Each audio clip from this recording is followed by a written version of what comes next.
Good morning. I'm in beautiful Baus, Arizona, and I'm going to show you how I dig a cat hole to deal with my poop. Alright, so there are three things that you actually need in terms of a tool.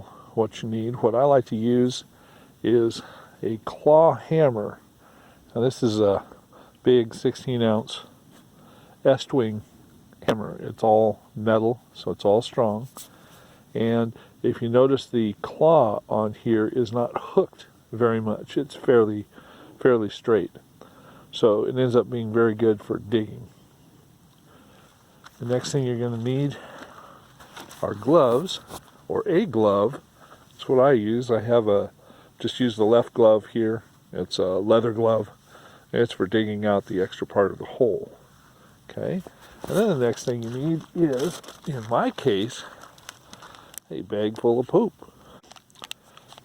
Well, let's go see if we can find the spot. Now, I'm going to be looking over here. It's all very rocky where we are, but where there are plants and like that are usually places, if you can see all the holes that have been dug here by different animals and such, means that the dirt is pretty soft. Now, I don't mind coming over here and invading the home of some of these little varmints, not because I want to hurt them, but because they're very resilient. You know, if they don't like a particular hole, they're going to go make another one. So I'm going to go over here one more bush. So if I dig this up, it's not going to bother them that much. They'll just make another entrance to what they need. If you notice here, there are about 6 or 8 different holes, small holes. So I'm going to set down a bag over here, and I'm going to start going in here where it's soft. I want to make the hole big enough around, of course, for the bag to fit. And I want to make it deep enough and also cover it so that other animals aren't going to come and dig it up.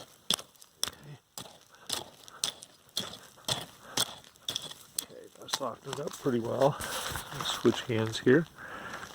I'm begin to dig this out. One of the things you don't want to do is bury your hammer, which is what I'm doing. You just do not do that. Now, you don't need to use gloves if you don't want to. This is just the way I do it. I'm going to dig it out some more. Now, I want it to be deep enough, so probably about 6 or 8 inches deep. And if you notice, the handle on here, the rubber handle, is about 8 inches. Okay?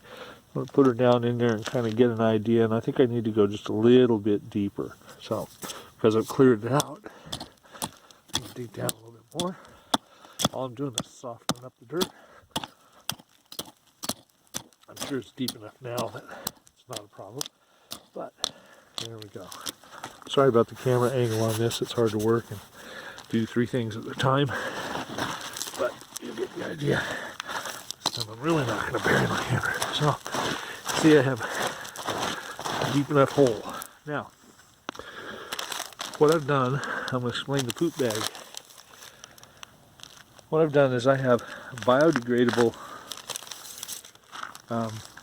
office garbage bags. They're 8 gallon. They're green, and I use that in my system to collect my stuff, my poop. When it comes to pee, of course, I take care of it with a pee bottle as best I can.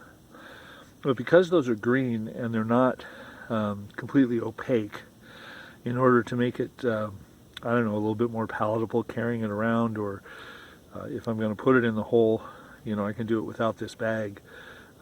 In fact, that's what I'm going to do. And just kind of dump it in there. But otherwise, I can have it in this bag. And these were graciously donated from McDonald's. You can see there's my green bag there. And that's about as far as I'm going to go. And I hope this doesn't get gross when I dump it in. But this way. So I'll cover it quick. Now, you notice there's a little bit of air in the bag, which makes it difficult. I take the hammer and I can use it kind of as a rake to get more dirt up and around it, like this. And I don't really like the fact, I don't think that went quite deep enough, or I did something I don't really like that much. So I'm gonna dig around a little bit more dirt, cover it. See how we can go there. And you see, you really haven't hurt the habitat of any of the mice or whatever live in these holes. You see, there's still plenty of holes. Well, I saved the bag.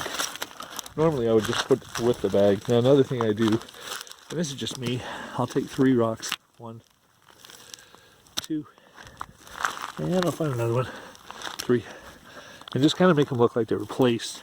And that lets me know, if I come back to this area, that it probably is not the best place for me to dig unless I want a surprise, and I don't want a surprise. So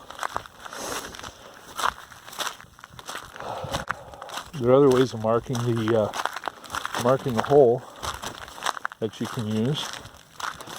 And the thing about the hole also is that, again, my system is doing it with bags.